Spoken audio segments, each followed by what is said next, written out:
కరీంనగర్ జిల్లాలోని విభజిత 4 జిల్లాల కాంగ్రెస్ పార్టీ అధ్యక్షులు కానీ ఇప్పుడు ప్రజాప్రతినిధులయ్యారు.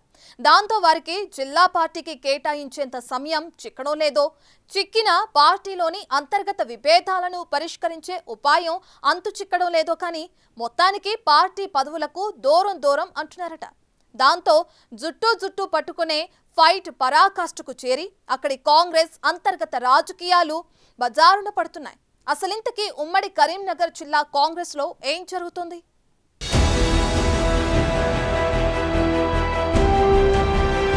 ఉమ్మడి కరీంనగర్ జిల్లాలోని కరీంనగర్, రాజన్న సిరిసిల్ల, పెద్దపల్లి, జగిత్యాల ఈ జిల్లాలకు ఒక్కో జిల్లాకు ఒక్కరి చొప్పున కాంగ్రెస్ పార్టీ అధ్యక్షులున్నారు. గతంలో వారు ప్రతిపక్షంలో ఉండి పార్టీ పదవి బాధ్యతలను సమర్థవంతంగా పోషించారు. పార్టీ అధికారంలోకి రావడానికి, ఉమ్మడి జిల్లాలో కాంగ్రెస్ గణనీయమైన సీట్లు గెలుచుకోవడానికి విశేష కృషి చేశారు. కానీ అదంతా గతం. ఇప్పుడు ఆ నలుగురు జిల్లా పార్టీ అధ్యక్షులు గత ఎన్నికల్లో గెలిచినప్పటి నుంచి పార్టీ కార్యక్రమాల్లో కనుమరుగైపోతున్నారు. ఇప్పుడు వారు ప్రజాప్రతినిధులు అవ్వడంతో పెరిగిన బిజీ పనుల కారణంగా అలా దూరంగా ఉంటున్నారు.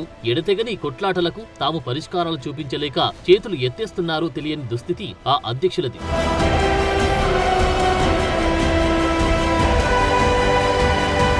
కరీంనగర్ జిల్లా కాంగ్రెస్ పార్టీ అధ్యక్షుడిగా ఉన్న కవంపల్లి సత్యనారాయణ గత ఎన్నికల్లో మానకొండూరు ఎమ్మెల్యేగా గెలిచారు. ఆయనకు చివరి వరకు ఊరించిన మంత్రి పదవి కూడా లభించకపోవడంతో అసలే ఫ్రస్ట్రేషన్ లో ఉన్న సదరు ఎమ్మెల్యేకు ఇప్పుడు జిల్లా పార్టీ అధ్యక్షుడిగా కొనసాగుతున్న అంతర్గత కొట్లాటలు మరింత చికాకు పుట్టిస్తున్నాయట. దానికి తోడు ఏకంగా ముఖ్యమంత్రి స్థాయిలోని స్థానిక ఎన్నికలను దృష్టిలో పెట్టుకుని కొత్త ఇన్ఛార్జీలను నియమించడంతో సదరు ఇన్ఛార్జీలతోనూ కవంపల్లికి ఆయన అనుచరగణానికి గిట్టడం లేదంట. విభేదాలతో ఏకంగా బాహాబాకి దిగుతున్న పరిస్థితి నెలకొంటున్నాయి.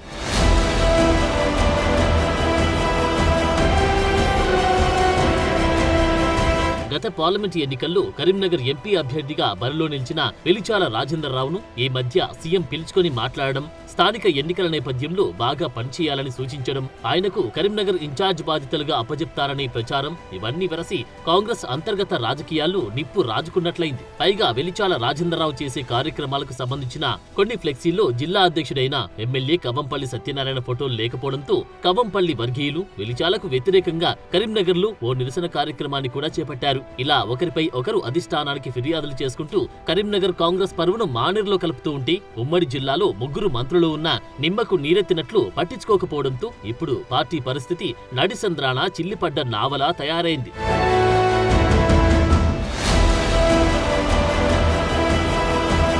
ఇక అటు జగిత్యాల జిల్లాలోనూ పార్టీలో నిత్యం మాజీ Mantri Jeevan Reddy versus sitting MLA. BRS లో గెలిచి కాంగ్రెస్ బాట పట్టిన సంజయ్ కుమార్ ఫైట్ సర్వసాధారణమైపోయింది. ఆ జిల్లాకు పార్టీ అధ్యక్షుడిగా ఉన్న అడ్లూరి మంత్రి పదవి చేపట్టినా వారి ఇద్దరి మధ్య సయోధ్య కుదిర్చే ప్రయత్నాలు చేయలేకపోతూ ఉండడంతో అక్కడ కాంగ్రెస్ అంతర్గత రాజకీయాలు రావణ కాష్టంలా నిత్యం బగ్గుమంటూనే ఉన్నాయి.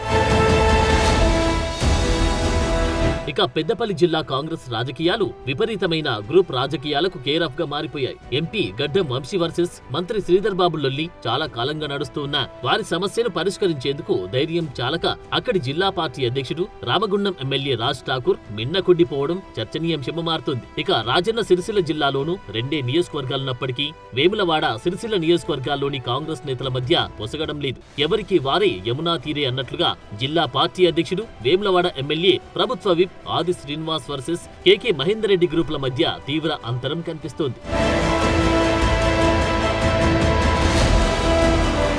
గత ఎన్నికల్లో అప్పటికే అధికారంలో 10 ఏళ్ల పాటున్న బీఆర్ఎస్ పై ఉన్న వ్యతిరేకత కలిసి రావడంతో కాంగ్రెస్ గద్దెనెక్కింది. అయితే ఆ అధికారాన్ని నిలబెట్టుకోవాలంటే పార్టీ పటిష్టతతో పాటు ప్రభుత్వ అభివృద్ధి కార్యక్రమాలు తప్పనిసరి. కానీ ఉమ్మడి జిల్లాలోని 4 జిల్లాలు పార్టీలోని అంతర్గత విభేదాలు, కొట్లాటలు పరాకాష్ఠకు చేరడం, మరోవైపు బీజేపీ పుంజుకుంటుండడంతో రాబోయే రోజుల్లో కాంగ్రెస్ భవితవ్యమేంటనే చర్చకు తెరలేగొస్తుంది. మరి పీసీసీ ప్రెసిడెంట్ మహేష్ కుమార్ గౌడ్ ఉమ్మడి కరీంనగర్ జిల్లాలో కాంగ్రెస్ పరిస్థితిని ఎలా చక్కదిద్దుతారో చూడాలి.